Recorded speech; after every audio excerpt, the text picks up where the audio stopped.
Olá, olá pessoal, sejam todos muitíssimo bem-vindos a mais uma live da nossa super série de lives rumo à maturidade. Como de costume, vamos esperar o Instagram dignar-se a avisar a todos vós que estamos cá ao vivo e hoje nós vamos tratar do tema da diferença entre realidade objetiva e realidade subjetiva. Você saber diferenciar uma coisa da outra é um parâmetro, não, né? Você saber diferenciar é um parâmetro fundamental, assim, é um parâmetro muitíssimo importante para a pessoa ganhar um corpo, digamos assim, de maturidade, entende? Um núcleo de maturidade. E, cadê? A Araia. Hoje assisto ao vivo. Muito bem, minha querida Araia. Chegue para cá. Ana Guimarães, dando um aleluia. Amém, irmã. Dizendo que conseguiu pegar a live no início e participar, né? A Anitta perguntando se já iria perguntar na caixinha se não teria live hoje. Vai ter live hoje, minha querida. Live de segunda a sábado, beleza? A não ser que alguma coisa extraordinária aconteça, as lives se darão de segunda a sábado, beleza? Então, pessoal, é isto. Vamos embora. Veja só. Saber diferenciar o objetivo do subjetivo. Por que isso é tão importante? Porque é o seguinte, lembra que nós falamos nas aulas anteriores a respeito da incapacidade da pessoa imatura em fazer uma distinção de como agir e de como reagir. Ou seja, para o imaturo, as ações elas são resultados de reações. Por quê? Porque como a pessoa não tem um núcleo interno, não tem uma coluna fixa dentro de si, né, algo que vai estruturar toda a sua ação no mundo, ele fica reagindo ao que acontece de fora. E aí acontece aquelas coisas, por exemplo, que falamos na live anterior, da pessoa se ressentir do bem do outro, da pessoa não conseguir observar o bem do outro sem aquilo machucá-la, porque como ela não percebe-se capaz de gerar o bem a partir de si mesma, né, de integrar as coisas em si mesma, então quando alguém possui um bem, o que ela pensa? Ela pensa que ela perdeu. Então é um jogo de soma zero, né? O conjunto de bens no mundo, para ela, é um jogo de soma zero. Se alguém tem um bem, significa que ela perdeu o bem, né? Então, quando a pessoa está assim, é porque ela não sabe diferenciar a realidade objetiva da realidade subjetiva. O que é que eu quero dizer por realidade objetiva? Por realidade objetiva, eu quero dizer aquelas coisas que existem de fato na realidade, que existem de um determinado modo, com uma certa natureza, que independente do que você pensar, aquilo vai ser verdade, e vai ser verdade de um determinado jeito. Então, suponhamos, eu não acredito que o sol é quente. Meu filho, eu sei que você não acredita. Você pode achar o que for do sol.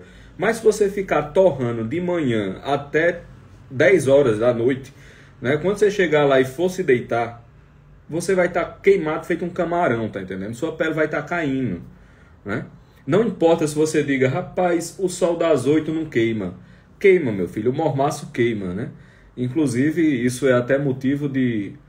Enfim, eu não vou dizer... Se eu disser essa anedota aqui, o Instagram vai derrubar, né? Mas há pessoas que são como o sol das 8, né? Você pensa que não queima, mas queima, não é verdade? Então, assim, não importa o que você pensa do sol, ele tem a sua temperatura e ele age do mesmo jeito. Se você achar que a chuva ela vem de baixo para cima, as nuvens não vão se alterar por conta disso.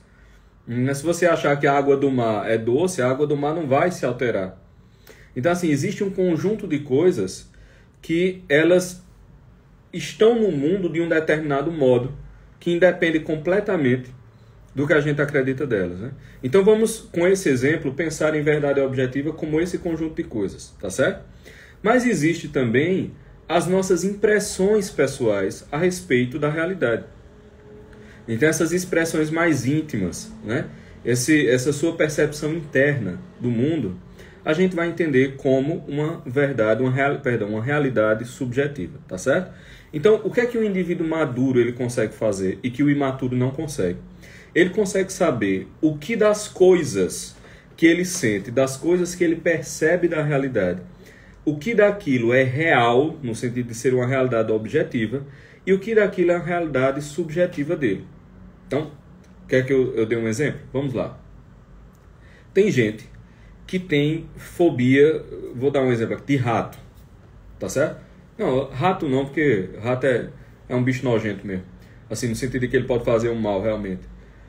Mas vamos pegar aqui baratas. Beleza? Beleza. Veja, o que é que uma barata, realmente mesmo, o que é que uma barata ela é capaz de fazer contra você? Por exemplo, uma barata subiu no seu braço, certo? O que é que de dano real, vamos ser bem sinceros aqui, até quem tem nojo, quem tem medo de barata, vamos ser honestos aqui. O que é que de dano real uma barata pode lhe causar? Nenhum. A barata vem voando, aqueles voos malucos da barata, bateu em você. Qual é o dano que ela pode lhe causar? Ela vai atravessar você como uma bala, ela vai cair, comer a sua pele, arrancar seu braço, ela vai injetar um veneno mortal em você e você vai ter um infarto daqui a 5 minutos por causa do veneno que a barata injetou. Não. Obviamente que não. Então, com relação à barata, por exemplo, nossa percepção da realidade, ela é completamente adulterada pelas nossas sensações, pelos nossos sentimentos subjetivos com relação à barata. Então a gente foge da barata como se a gente estivesse fugindo de um AK-47, como se a gente estivesse fugindo de uma metralhadora R-15 apontada para a sua testa. Quando, na verdade, o dano real que uma barata pode causar é praticamente zero. É praticamente zero. Tá entendendo? Aqui eu dei um exemplo simples, né? Um exemplo assim, bem banal de como essas coisas funcionam. Então, veja, os movimentos de fobia, por exemplo, eles partem de uma incapacidade do indivíduo de saber o que é movimento interno subjetivo dele e o que é a realidade. Então ele mistura essas duas coisas e ele projeta o medo dele para fora e ele acredita que o tanto que ele sente medo é o tanto que a coisa é perigosa. Ou seja, o cara começa a perceber o mundo não do jeito como o mundo é. Ele começa a perceber o mundo do jeito que ele sente o mundo. Então, ele sente aquilo e ele acredita que o mundo é aquilo que ele sente. Toda fobia, ela tem esse princípio. Aí você pode questionar as causas dessa fobia. Beleza, pode ter raiz em acontecimentos muitíssimo reais, muitíssimo sólidos. Ótimo. Acontece que as consequências disso não se acumulam como eventos reais, se acumulam como sensações dentro da pessoa. E você começa a projetar aquelas sensações para o mundo e acreditar que o mundo é do jeito que você está sentindo, não do jeito que ele é de verdade. Tá entendendo? As fobias inteiras, elas são desse jeito. Aí você diz, não, Pedro, tudo bem, fobia é um exemplo muito extremo. É um exemplo extremo apenas para ilustrar. Mas a gente pode entrar em outros aspectos da vida em que nós utilizamos a mesma categoria da fobia, ou seja, da mistura do que a gente sente com o que as coisas são. Traição, por exemplo. Vamos a um exemplo aqui de traição. Geralmente, quando a pessoa é traída, você acredita que o outro é o pior indivíduo do mundo. Você foi corneado, você foi traído. Meu Deus, quem lhe traiu não vale nada. A pessoa é um crápula, um miserável. A pessoa é uma cretina, uma vadia sem coração, que não merece nada da vida, a não ser sofrimento. Tomara que ela queime no fogo do inferno. Tomara que ela pague todo o sofrimento que me causou aqui nesse mundo. Tomara que ele nunca mais arranje uma mulher, porque ele nunca mais vai arrumar uma mulher como eu. Veja, muito provavelmente, a pessoa que lhe traiu não era a pior pessoa do mundo, não. Muito provavelmente, a pessoa que lhe traiu não era o maior crápula do universo. Não era a pessoa mais cruel que já pisou na face da terra. Não era, inclusive, uma pessoa que não merecesse a felicidade. Não era, inclusive, uma pessoa que não merecesse o bem. Não era, inclusive, uma pessoa que não merecesse o perdão, que não merecesse a misericórdia. Que não merecesse até ter aquele ato desconsiderado no somatório dos fatos. Mas o que acontece? O cara vê o mundo não conforme o mundo de fato é, mas ele vê o mundo conforme ele sente. Ele acredita que o seu sentimento é uma medida da realidade. Então você começa a encarar aquele indivíduo não do jeito que a pessoa é, uma pessoa normal, comum, que cometeu um deslize, mas nem por isso se torna o pior indivíduo do mundo. Você começa a encará-lo como a pior pessoa do mundo porque você está sentindo uma dor. E o cara usa aquela dor como métrica da realidade. Entendeu? O cara usa aquela dor como métrica da realidade. Agora peguem esse exemplo e estendam para todo mundo dos relacionamentos. O seu chefe lhe pede uma tarefa um pouco mais árdua e você já acha que ele é um cruel, um sádico, um pilantra, que ele merecia ser demitido, que ele não merecia estar naquela posição, babá. Mas por quê? Porque aquilo lhe custou. E aí você começa a examinar o mundo não a partir do que o mundo é, mas a partir daquela sensação de trabalho e do rancor por ter que fazer o trabalho que você está sentindo. Alguém lhe reclamou. Alguém disse uma verdade mais dura. O cara começa a renegar a verdade porque ele se sentiu incomodado. Então, o incômodo dele vira a medida da realidade, não o fato que aconteceu. Vocês percebem o quanto isso é grave? Nesse mundo, sobretudo agora, né? Nesse mundo político, isso é um caos.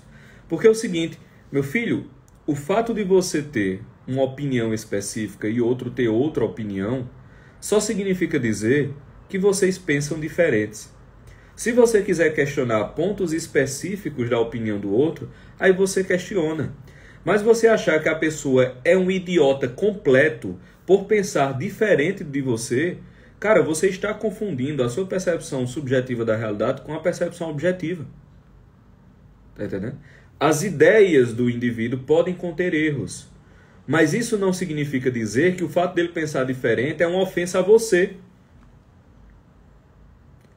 E, às vezes, a ideia do cara nem erro tem. Às vezes é uma coisa banal. Tem gente que fica revoltada porque o outro não gosta de uma determinada cor. Eu já vi isso acontecendo. A pessoa não gosta de uma determinada cor. Aí o outro fica puto porque a pessoa não gostou de uma cor. A pessoa não gosta de um determinado programa. O outro fica puto porque a pessoa não gosta do programa. Você não ri com um determinado humor. A pessoa se sente ofendida porque você não riu com aquele humor específico.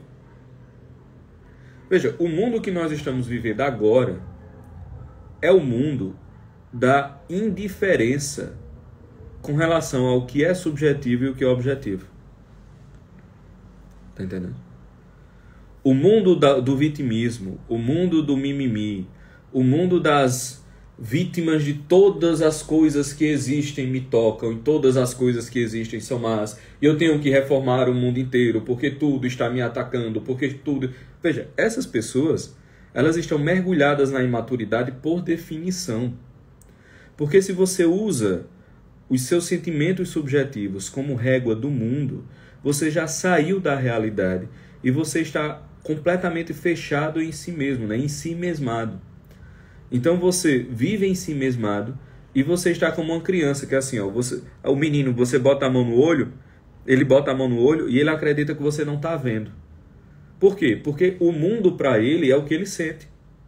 Uma criança age assim. Uma criança fecha aqui, ó. Ninguém está me vendo. Eita, achou. Ninguém está me vendo. Eita, achou. Por quê? Porque para ela o mundo inteiro é o que ela sente. Cara, quem fica com esse comportamento de ficar projetando seus sentimentos, suas sensações, como se fosse uma medida do mundo, tá brincando aqui, ó. Tá brincando disso. Não tá fazendo outra coisa. Em relacionamentos conjugais, sobretudo, isso é muito importante. Isso é muito importante. A diferença não significa necessariamente o erro.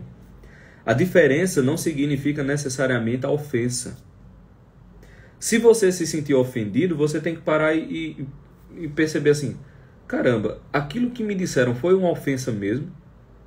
Ou me senti ofendido à toa? Quando você sente um impulso, uma raiva muito grande, o cara tem que parar e pensar, certo, esse negócio foi motivo de raiva mesmo? Ou foi por uma questão pessoal minha que eu fiquei desse jeito? Quando você se sentir muito atacado, pare um pouquinho e pense. Pare um pouquinho e pense. Eu estou me sentindo atacado porque o ataque foi feito, ou estou me sentindo atacado por uma questão pessoal minha? Cara, se a gente fizer esse exame, eu acho que uns 90% das nossas frustrações com as atitudes dos outros são apenas projeções pessoais do que nós acharíamos que eles deveriam ter feito, mas que no fundo eles não tinham obrigação nenhuma de fazer.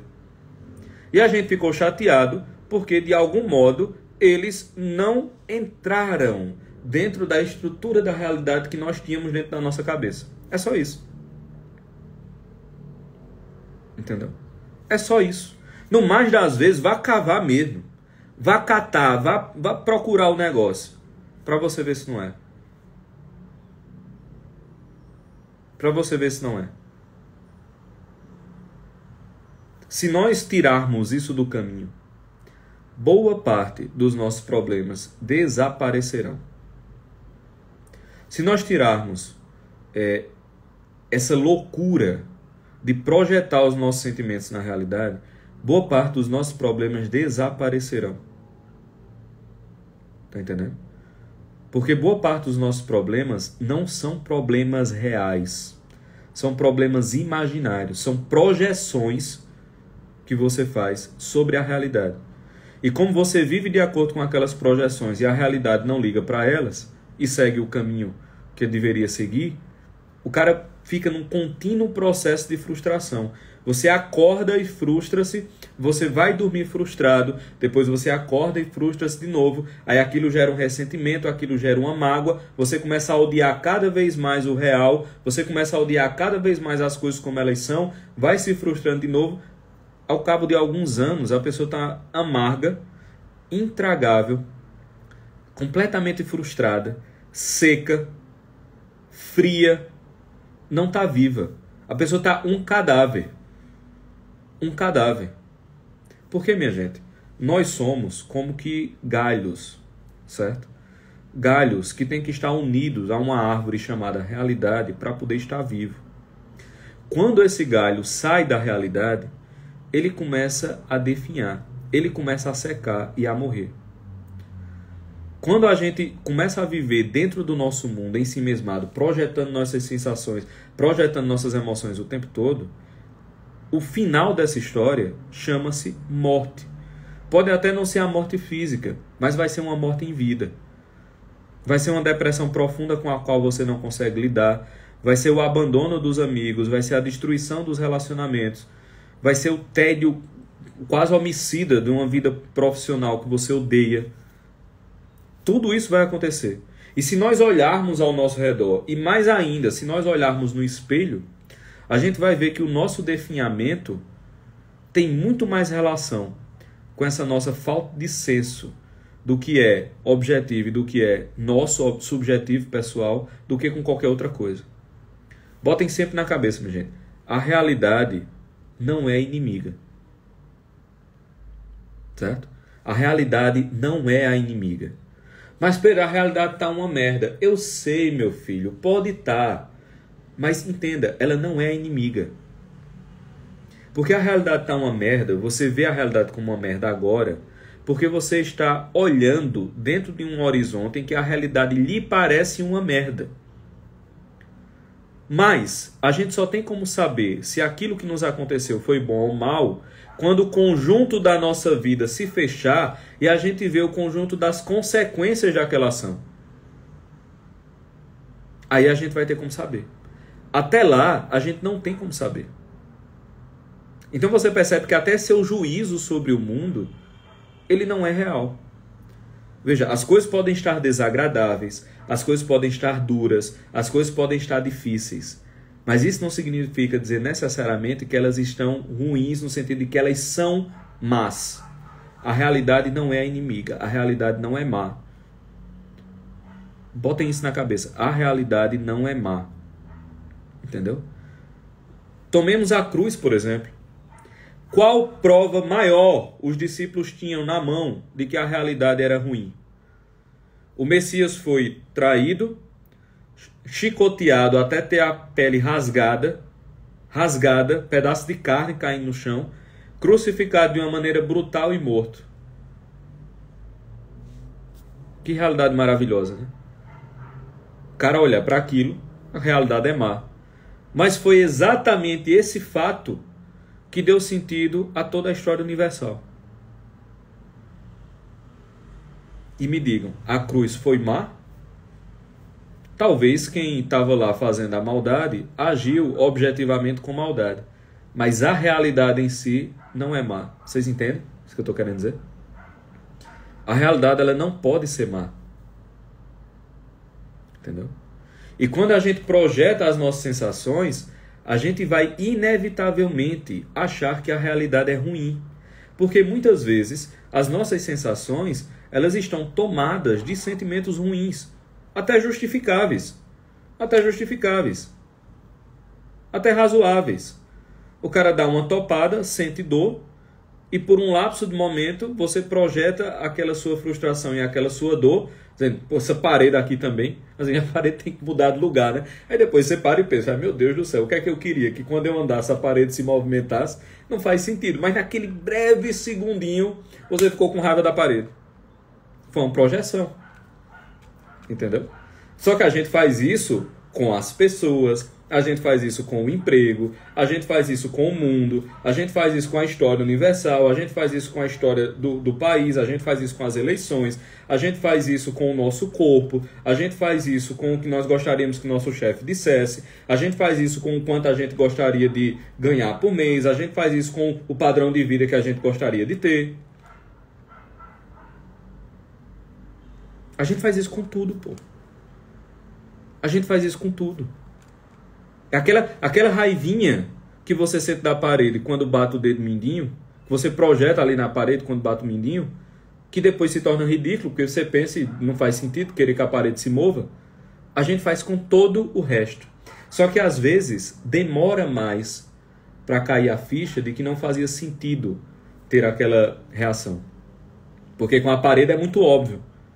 Com um relacionamento frustrado, com uma doença, com, sei lá, uma mágoa, um ressentimento, a coisa não fica tão óbvia assim. Entendeu? Mas não é porque ela não está óbvia que ela é do jeito que a gente pensou. Então, assim, para fechar, como é que eu mergulho um pouco mais na maturidade? Saiba diferenciar daquilo que você está sentindo, o que de fato é real e, portanto, vale a pena sentir, e o que de fato é só projeção sua. É só uma emoção interna. É só uma questão muitíssimo interna e pessoal sua. Você está projetando na realidade como se fosse algo gigantesco. Como se fosse uma grande coisa. A famosíssima expressão tempestade em copo d'água, a famosíssima expressão tempestade em copo d'água, é exatamente isso aqui que eu estou falando. Veja, a tempestade, ela não faz sentido dentro de um copo d'água, né? Então pega o que é a imagem de tempestade. A imagem é um fenômeno atmosférico, né? Tempestade é um fenômeno atmosférico, gigantesco, com forças muito grandes, em um espaço muito grande. Para que haja uma tempestade em copo d'água, por óbvio que a tempestade não pode ser real. Não pode ser uma tempestade mesmo. Tem que ser uma impressão de tempestade. Tem que ser uma projeção de tempestade. É isso que o ditado está dizendo. Quer dizer, você projeta algo muito grande, mas que no mundo real ele toma o tamanho que tem, que é o do copo d'água. Então, a sua projeção é de uma tempestade, mas no mundo real ela entra no copo d'água.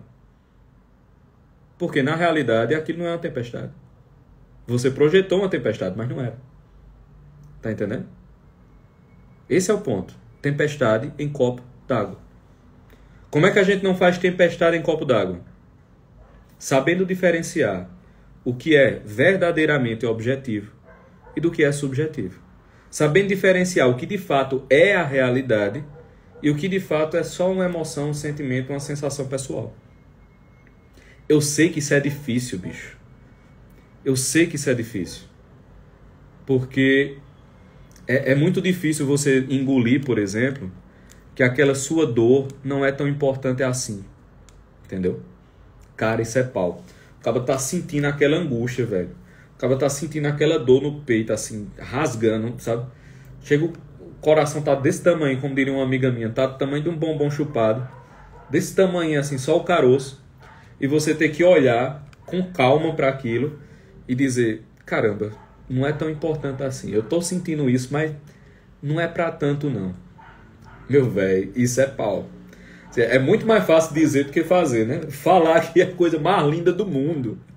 Que palavras bonitas, né? Que palavras doces. Mas na hora, na prática, a teoria é outra, né?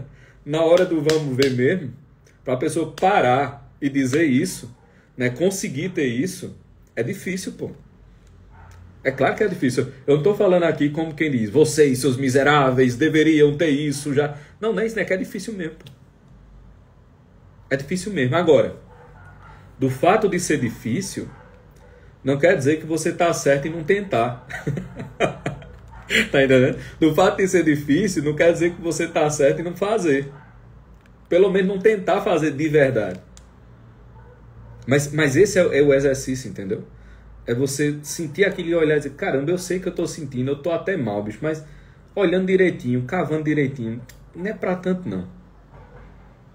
Não é para tanto não. Se nós fizermos esse exercício o tempo todo, assim, a gente ficar com isso na cabeça, né? E ficar fazendo esse exercício o tempo todo, daqui a pouco você vai ver que as coisas vão começar a se resolver. Cara, eu te garanto, vou botar aqui, passado em cartório, eu lhe garanto, se você começar a fazer isso com frequência, daqui a pouco você vai ver que os problemas vão sumir. Ou Pedro, mas os problemas vão sumir mesmo, as coisas vão desaparecer? Não, porque como a quase totalidade dos problemas são projeções, quando o cara começa a fazer isso, as projeções diminuem, aí só ficam os problemas reais, entendeu? E os problemas reais não constituem 15% de todos os problemas que a gente acha que existe. E aí quando o cara começa a fazer esse exercício, é claro que os problemas diminuem, porque os problemas fictícios vão sumindo. Os problemas das projeções vão sumindo, vão sumindo, vão sumindo. Aí vão ficando só os problemas mais sérios.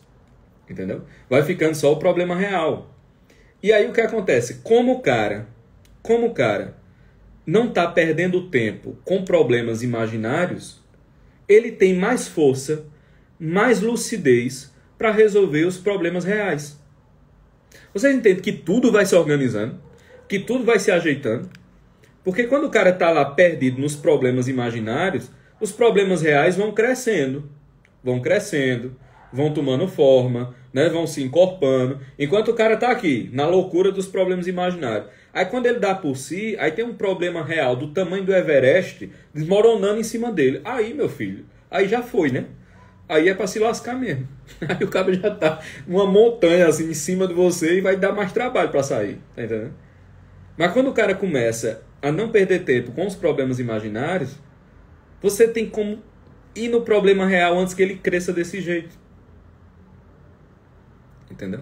Antes que ele cresça desse jeito. Veja, isso é uma nota distintiva da maturidade. É você saber realmente o que é problema real e o que é projeção minha. O que é o mundo real e o que é uma sensação. O que é uma tempestade mesmo e o que é uma tempestade em copo d'água. Porque, veja, quem está acostumado a fazer tempestade em copo d'água, quando vê uma tempestade real, meu velho, o cabo se desespera, viu? Você quer ver gente desesperada, é gente acostumado a fazer muito caso por coisa pequena, quando é atingido por uma coisa grande. Meu amigo. Aí o cabo vê a pessoa olhar para os 4 cantos assim, e os 4 cantos ser 4 paredes brancas, e você não ter uma fresta para sair. O cabo não sabe nem por onde começar a sair daquele cubículo que ele se colocou.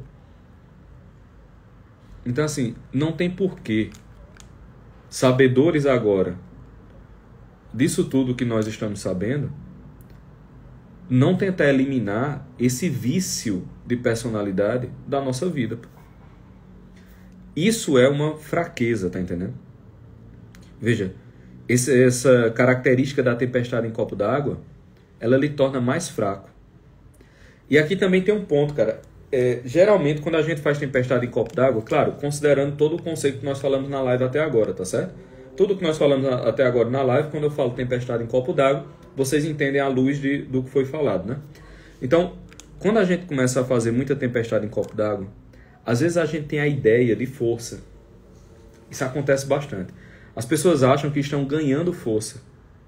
Por quê? Porque elas começam a ganhar batalhas imaginárias. Então ela brigou com alguém por nada, por um negócio que não foi nem ofensa, por um negócio que podia muito bem ser relevado, por um negócio que podia muito bem ter passado em branco, que podia ter sido perdoado. Ela foi lá, brigou, espezinhou, e a outra pessoa viu que era tão absurdo o que ela estava brigando, o que ela estava fazendo, pelo que ela estava brigando e o que ela estava fazendo, que ele fez: homem, deixa pra lá, deixa ela conversar. Aí a pessoa tem a impressão que venceu. E ela começa a achar que aquela tempestade em copo d'água é uma manifestação de força. Olha a loucura desse negócio. Quando ela não percebe que ela está se enfraquecendo. Ela está expondo-se ao ridículo ao fazer aquilo. Tá entendendo? Quando a pessoa fica fazendo muita tempestade em copo d'água, ela termina, de algum modo, acreditando que aquela loucura da tempestade no copo d'água é uma manifestação de força.